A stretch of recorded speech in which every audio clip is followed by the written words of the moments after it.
بسم الله الرحمن الرحيم والحمد لله رب العالمين والصلاة والسلام على رسول الله وعلى آله وصحبه أجمعين وبعد. So today inshallah is a very short hadith. First off, who memorized hadith number 42? I did. Come on, man. Hadith Abi Najih al-Arbad ibn Sariya. Huh? You got it mahfuz, no? What?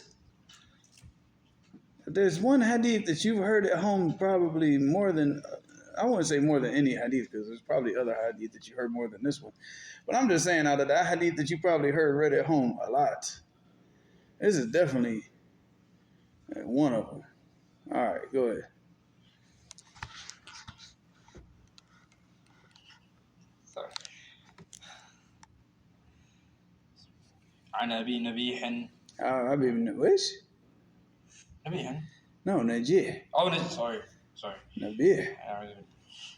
That's always that says secondhand crack smoke.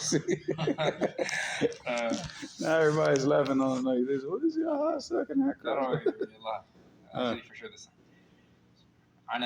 عن أبي نجيح العرباض بن سارية رضي الله عنه قال وعظنا رسول الله صلى الله عليه وسلم موعظة بليغة وجلت منها القلوب وظرفت منها العيون فقلنا يا رسول الله كأنها موعظة مودع فأوصنا قال أوصيكم بتقوى الله والسمع والطاعة وإن تأمر عليكم عبد حبشي وإنه من يعش منكم فسيرى اختلافا كثيرا فعليكم بسنتي وسنة الخلفاء الراشدين المهديين عضوا عليها بالنواجذ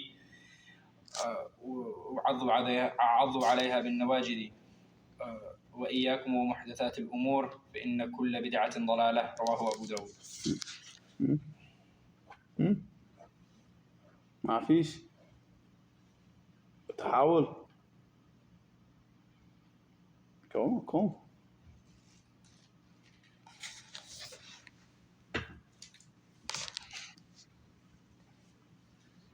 and Abi Nabih. That's a Hamza joke. Huh.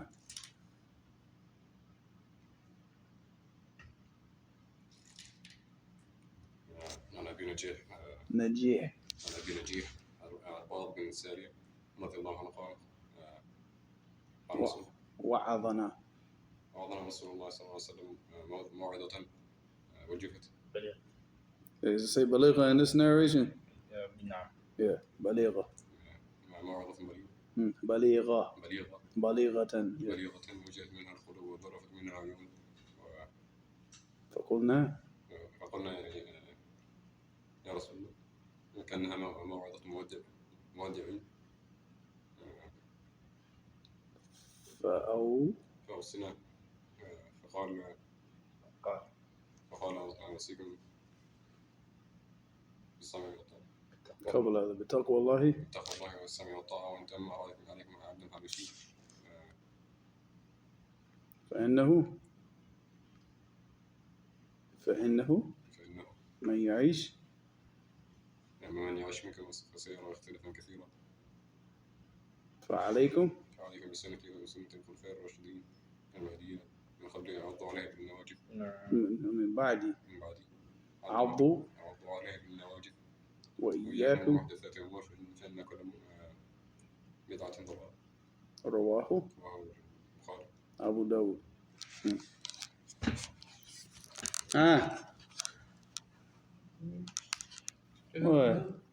What? All right, so hadith number 43. This is for Abdul Malik, so he came on an appropriate day because this is his hadith. A believer is not stung twice from the same hole. And Abi Hurairah, it's kind of like, he shows up on a good day, doesn't he? I see the cook. عن أبي هريرة رضي الله عنه أن النبي صلى الله عليه وسلم قال لا يلدغ المؤمن من جحر واحد مرتين متفق عليه. So in this hadith, Abu Hurairah, he reported that the Prophet sallallahu alaihi wasallam said that a believer is not stung. All right, a ladagh comes from what? Scorpion? Yeah, scorpion. So like the stinger and anything that stings is a ladaqa. فَلَا يُلْدَغُ الْمُؤْمِنُ. So he's not stung min juhr. What is a juhr? Is it, huh? It's a hole, like a hole like a snake goes into, or, you know. All right, juhran wahidin marratain. So he's not stung from the same hole twice. So if he goes and sticks his hand in the hole and he gets stung, what is he gonna do? Tomorrow come back and stick his hand back in the same hole? No, he knows. He's like, okay, I ain't doing that one again. That was kind of dumb, right? Especially after the hospital visit and the anti-venom. So, so he's going to learn his lesson. So the whole point of the hadith is what? You get stung when you... Take your lesson the first time. Take your lesson the first time. And be cautious after that. Yeah, because that sting, a lot of the times, it comes from when you do something stupid. And you do something of disobedience to Allah subhanahu wa ta'ala, and then something, you get that pop in the mouth, You get, because sometimes the dunya, and if Allah subhanahu wa ta'ala wants good for you, when you do something stupid, you get popped in the mouth, right? Hey, it gets you back to your senses where you're like, whoa. And then, and obviously, once you feel that pop in the mouth, you're like, well, I ain't doing that again, because the next pop might be worse than the first one, right? Or even worse than that. The worst is that you don't get popped in the mouth the next time. The worst is that you do it again, then you do it again, and then you get more money, you get everything gets good for you as you're doing this sin. That would be the worst case scenario. But I mean, once you understand, and even if it's not like something from the dunya that befalls you or fitna, but it's just the nadama, that sadness that you feel and the regret when you do something that it's not correct. So it's like, that in itself is painful enough and torment enough to know that you like, and we talked about this from Friday, right? Where you read through like a da'wah dawa, going through like the state of what happens when people, they disobey Allah subhanahu wa ta'ala, where it's like that wahsha, that you feel like you feel like you're away from everybody, that I can't talk to nobody today. I don't feel good. You want to hide away from everybody because of the shame that you feel. That's if your heart is what? As if it's still alive, because most of the people nowadays, they feel absolutely no shame. No shame. No shame whatsoever. A person will go out and commit so many sins throughout the day and have no feeling, come home with no feeling of regret. In fact, maybe come home feeling like, like a feeling of fulfillment. Yeah. Like I lived my best life today. What a stupid way to live. So that shame, when you do something that you know is wrong, even if you don't know if it's wrong or not, what did the Prophet ﷺ say about the itham? What? Al-itham ما حاك في الصدر أو تردد في الصدر, in two different narrations. وتخاف أن يطلع عليه الناس. So he said, the itham, when they asked him about the itham, because how do you know if something's sinful? Obviously, because to know what's sinful and what's not sinful takes what? It takes knowledge. Yeah, you got to read through the Quran, you have to read through the Sunnah. Al-Imam al-Nawawi, rahimahullah, in Riyadh al-Salihin, he put a whole chapter at the end of Riyadh al-Salihin. Very, very beneficial chapter. In fact, one of the most beneficial chapters in this whole entire book, if that can be said, because every single chapter is probably the most beneficial chapter. But he put the chapter at the end about the what? The things that Allah subhanahu wa ta'ala made haram. And a person reads through these chapters, but that takes knowledge.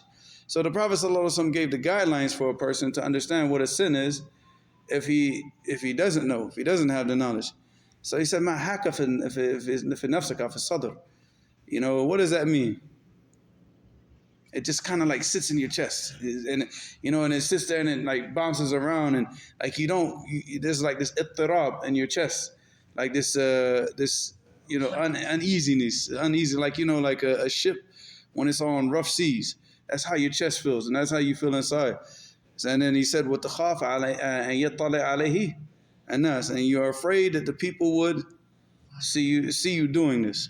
So if you fulfill those two conditions, then what should you do? Leave it alone. Yeah. Exactly. And then stay away from that. I mean, obviously, it's better to have knowledge of what's halal, what's haram. But if you don't, then that's a good way, you know. And of course, the hadith, what da' ma yuribuk ila ma la yuribuk, right?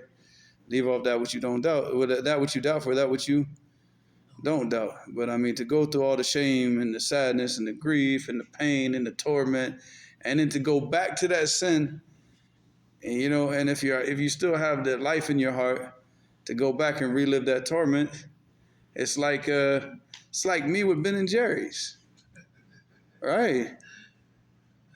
I get stung from the same hole every single Friday.